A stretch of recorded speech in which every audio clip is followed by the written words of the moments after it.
I found this desk at my local restore shop, and it had a top on it when I got it, but it was so bowed. The wood was so bowed, it wasn't even straight.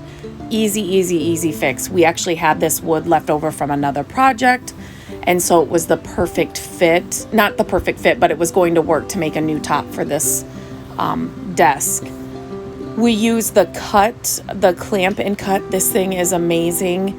You just clamp it to the board, whatever you're cutting, and then it guides your circular saw so that you are sure to get a straight cut every time. I know you can use like a chalk line if you're really good at keeping a straight line, but this really just helps guide the cut and holds your board or your piece of wood in place. We are not cutting through the table here. We have it lifted, but it's hard to tell. And then I wanted to strip off the paint, so I always use my heat gun first to see if that's gonna do it. And this paint came off like a gem with the heat gun. So I did all of that with all the paint that I could take off. And then with the yellow paint, I just used my orbital rotary sander, and it was able to take off all of that paint very easily. And then there were some details on the front, but they were broken.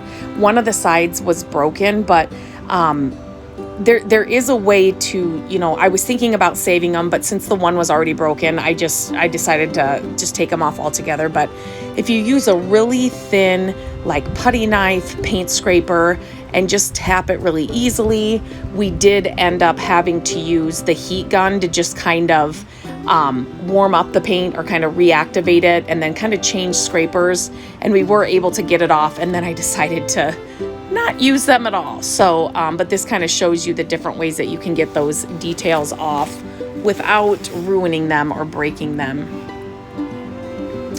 And then here I'm just showing you how it is so important to have if you're sanding a piece, to make sure that you go over everything with a real fine sandpaper before you paint, before you top coat or anything, because you can see here the surface is rough still. Here on the legs you can see it even better. I just wanted to show this part of the process without using like a 320 grit sandpaper, how the paint, when you go to paint it, you can see all the pieces of wood coming off. So definitely don't skip that step. You want a smooth finish when you're painting or adding a top coat or stain. Here I'm just sharing in some of the grooves of the desk, we used the Dremel to sand in those little areas. A Dremel is another great tool to have on hand for projects like this. And I chose the color Endless Shore for the body of the desk. This stuff is an all-in-one paint. It's got the primer, the paint, and the top coat all in one. It is self-leveling. I love this line of paint. Check the description of this video and I will have a link to it. It comes in beautiful colors. It is the paint I grab all the time now because it just cuts my project time down by more than half. And then for the drawers and the new wood knobs, I wanted to stain those. So I used my favorite gel stain in the color Walnut, and just stain the drawer fronts and the knobs in that color. Gel stain is really great. It's a real nice rich color. It applies really easily.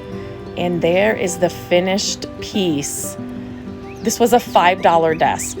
Just needed a new top and a little TLC, and it's the perfect little piece now to use for years to come.